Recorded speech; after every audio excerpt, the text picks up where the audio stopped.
Hello and good evening. I'm Melisa Idris. Welcome to Consider This. This is the show where we want you to consider and then reconsider what you know of the news of the day. Najib Razak's final appeal over the SRC case is expected to conclude this week.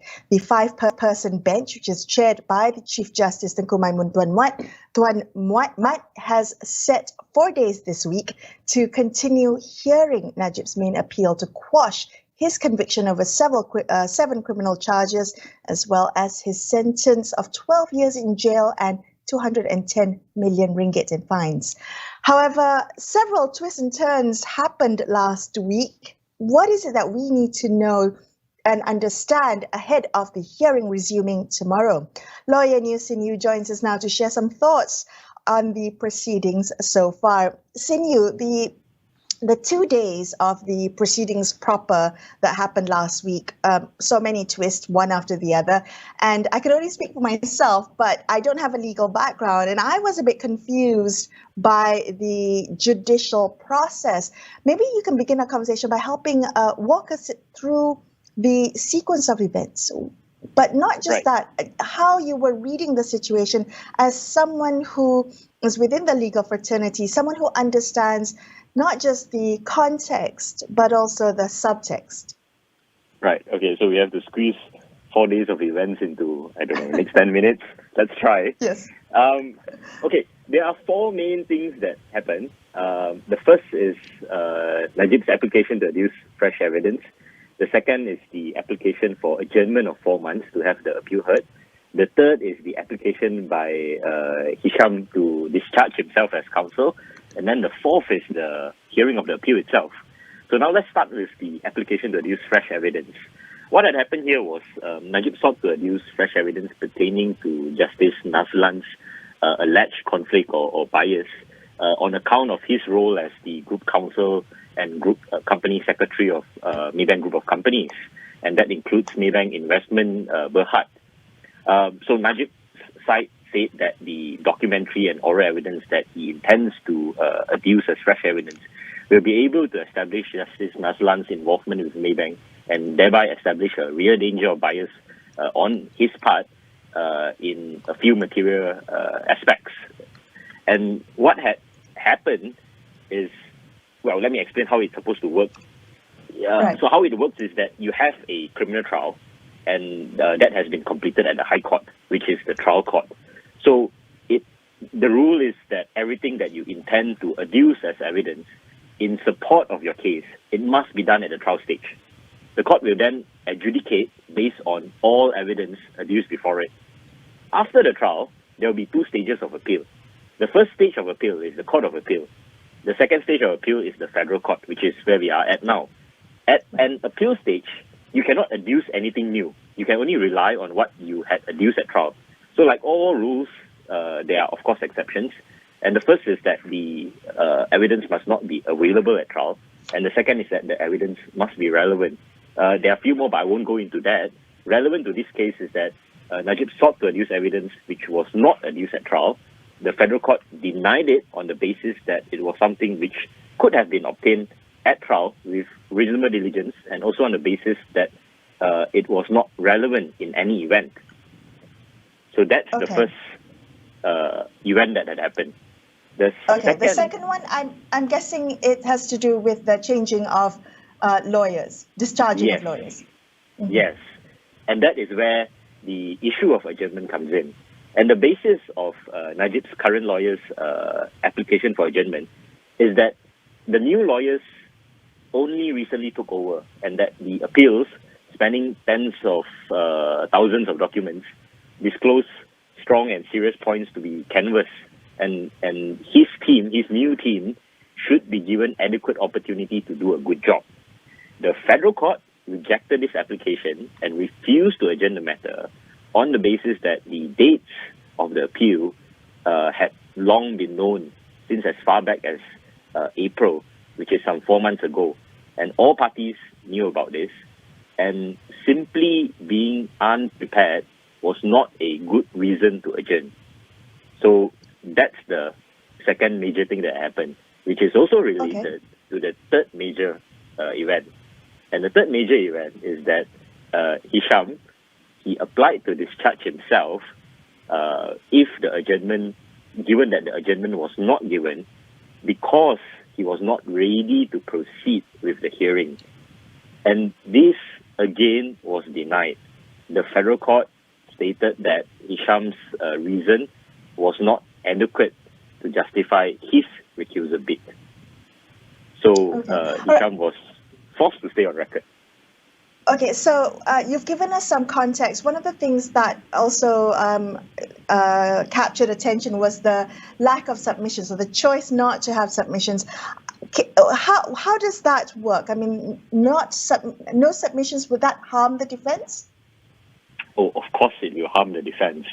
And this really ties to the adjournment as well as the application to discharge. And not offering submissions, not submitting, is very rare because this is the final stage of appeal, and this is really your final shot at arguing why the earlier courts got it wrong. So I suppose in a unprecedented situation, at least as far as memory can take me, which is not very long, the respondent, which is the prosecution, began their submissions. In almost every case, you would have the appellants go first, and the respondents will respond. But in this case, from what was reported, the appellant was merely relying on their written submissions. Najib's team is merely relying on their written submissions that were filed in lower courts, which is the High Court and the Court of Appeal. And there were no written submissions that were filed in the federal court, and it looks like, based on what was reported, it looks like there won't be any oral submissions as well. So all that, it is really bad, because all the federal court could rely on is the petition of appeal, and that simply, it's a very summarized document saying that, stating all the grounds of why the earlier courts got it wrong. So that alone, but Sin Yew, quite skeletal. Can the court still make a ruling even though there are no written submissions from Najib's counsel? Can the court still proceed with a ruling? Yes, the court can, because even in absence of any written submissions or any oral submissions, the court will have to go through all of the record of appeal, which I think it's tens of thousands of pages, and all the many documents, as well as consider what is in there in the petition of appeal. Of course, the court will not be aided by submissions which could have otherwise been filed by counsel. So the court still have to go through that exercise. Okay. But what would be damaging to Najib's case is that he would not be able to adequately put forward, or he won't have the chance to put forward why, in excess of what has been filed, in excess that what is there in documentary evidence, he cannot elaborate why the lower courts have gotten it wrong. And in a lot of cases where counsel says that I don't have anything to say, that's really bad, because it is almost as though as you are conceding that you don't have a case. But I don't think that is the case here. I think the reason why the lawyers are not offering any written submissions is because they do not have any time. They say they don't have adequate time to prepare.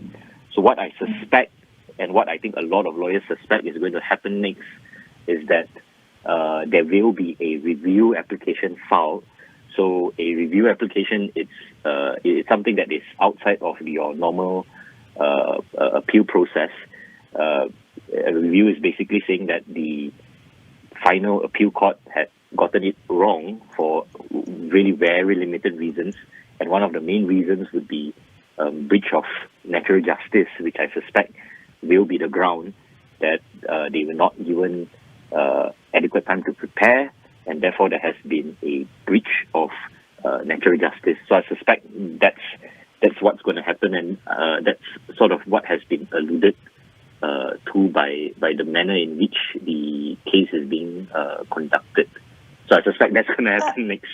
Yeah. Okay, if that's the assumption, how does that tie in with the rest of the hearing for the next few days? I'm wondering what is it that might happen in the tomorrow as Tuesday the 23rd, the hearing resumes. What happens then? Is a verdict likely to be delivered at the end of the week? And what happens after the verdict?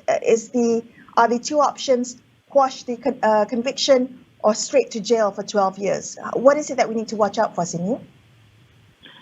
It's very hard to say when exactly a decision will be delivered. I think we have seen in various high-profile cases, Anwar Ibrahim's, for example, the decision was reserved, if I remember correctly.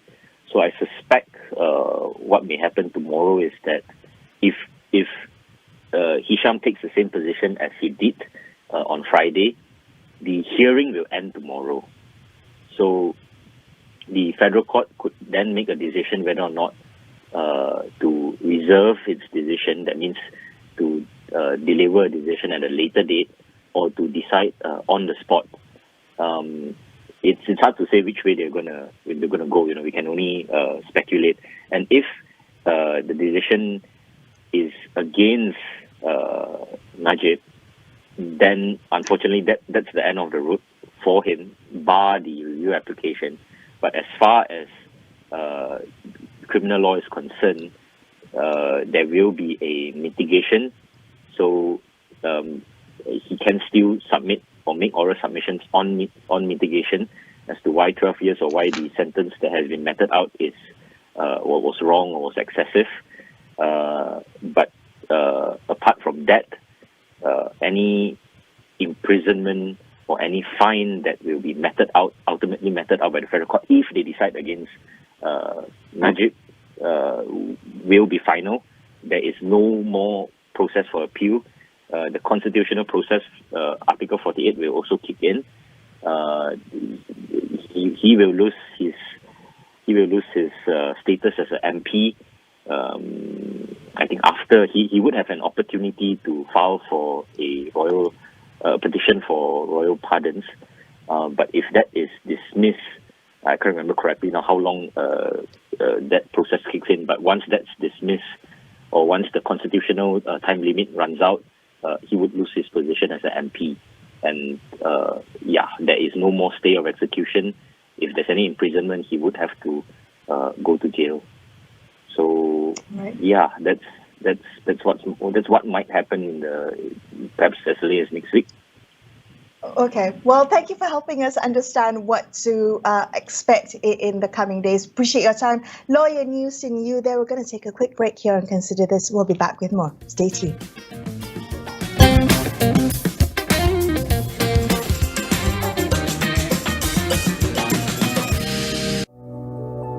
COVID-19 memperlihatkan kepada kita betapa pantasnya adaptasi teknologi di kalangan PKS kita. Niaga Awani dan Unified Business akan menyelami perjalanan kebangkitan semula PKS kita melalui segmen Jiwa SME setiap Selasa dan Khamis untuk inspirasi anda. Transformasikan perniagaan dengan Unified Business, rakan digital pilihan anda. Hubungi kami sekarang dan jimat sehingga 50%. Jom Unified Business. Keluarga ini membayar RM290 untuk satu malam di hotel. Keluarga ini membayar RM240 semalam untuk bilik yang sama. Bagaimana? Trivago memaparkan harga daripada ratusan laman tempahan di seluruh dunia, memudahkan anda membandingkan tawaran. Hotel Trivago. Kita di sini ada bersebab, bukan kerana nasib. Kalau pilih untuk berjuang, jangan terisi pun berundur. Teruskan berjuang. Selagi bernyawa.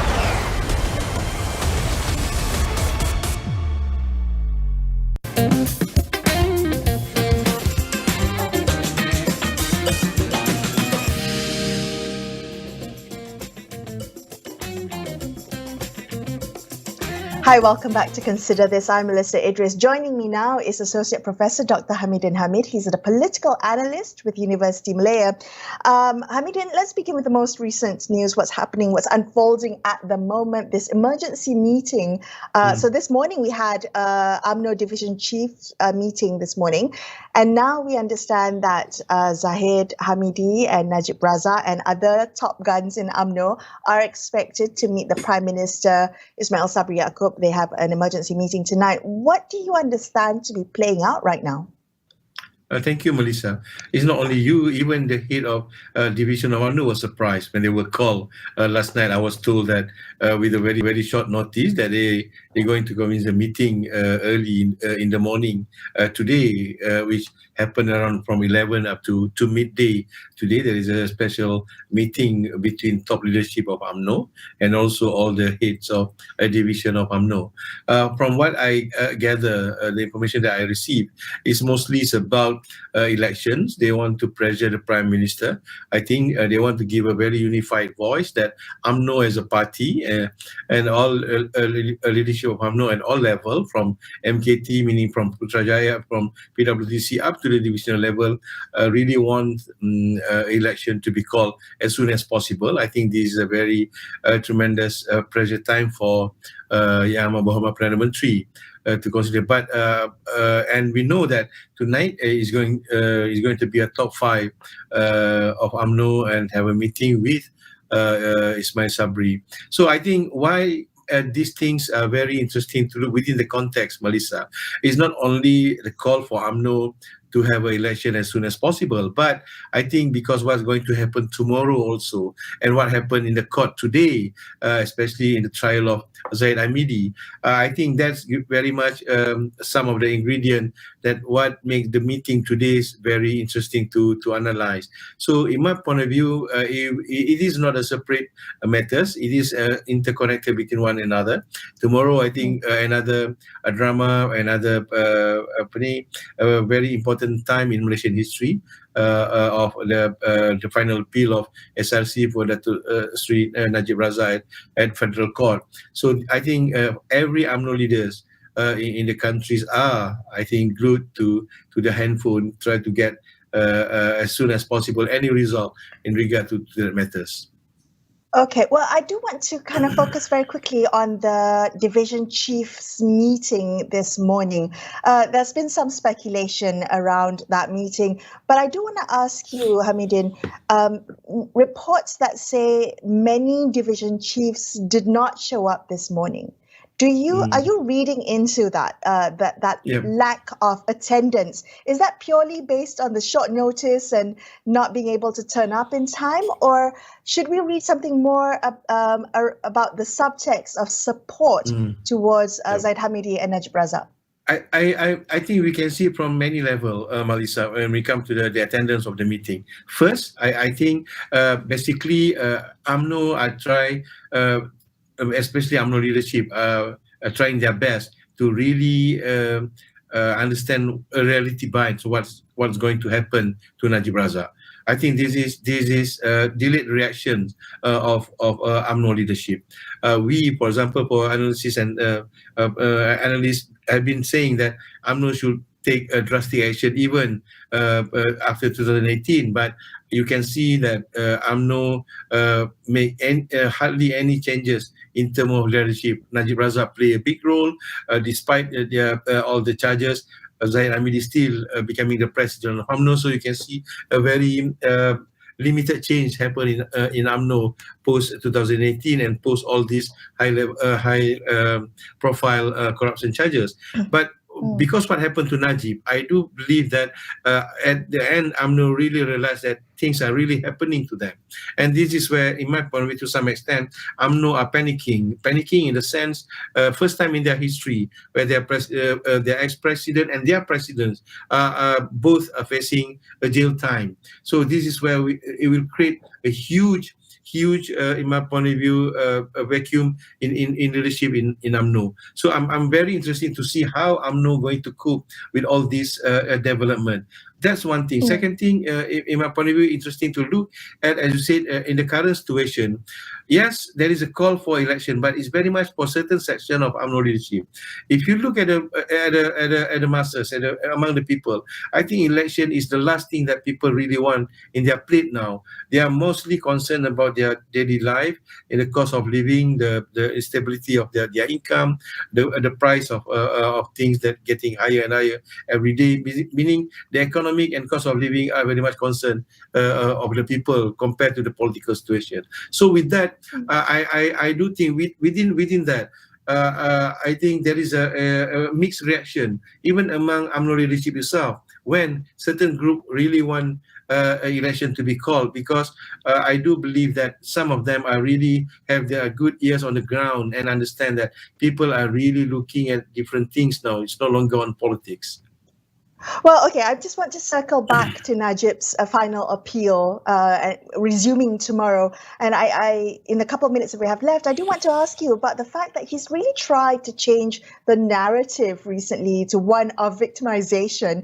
How would you gauge the public support for Bosku right now? I mean, does he still have the political capital? Will he still have the political capital after all of this?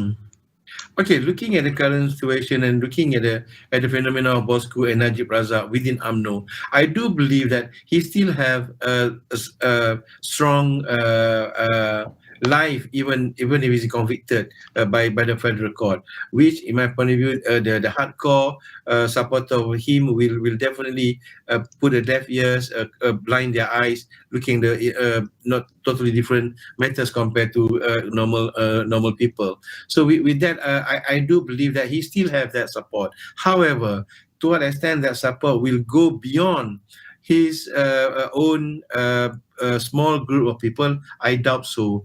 And looking at the current situation, I do believe for people who supported him, it doesn't matter what's going to happen. They will be with him all the way. But I think for many people in Malaysia, they really want to see how the judiciary upheld its independence and everybody is equal in the eyes of law. So with that, I do believe it's going to be very tough for Najib Razak to making a comeback, even though if he has a good support within his own party. Yes, I'm not denying that he will have that within his own party, but I think for the masses, it's going to be very difficult. So the impact of him, the impact of Zahid Hamidin being in charge, I think that will give a very difficult for UMNO to put on a defensive mode when it comes to the next election, when it comes to the political issues faced by them,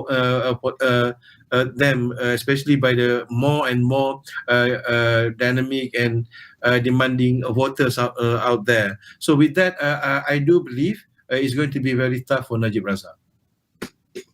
Hamidin, thank you so much for joining me on the show tonight. Appreciate your insights. Political analyst Hamid there from Universiti Malaya. And that wraps up this episode of Consider This. I'm Melisa Idris, signing off for this evening. Thank you so much for watching, and good night.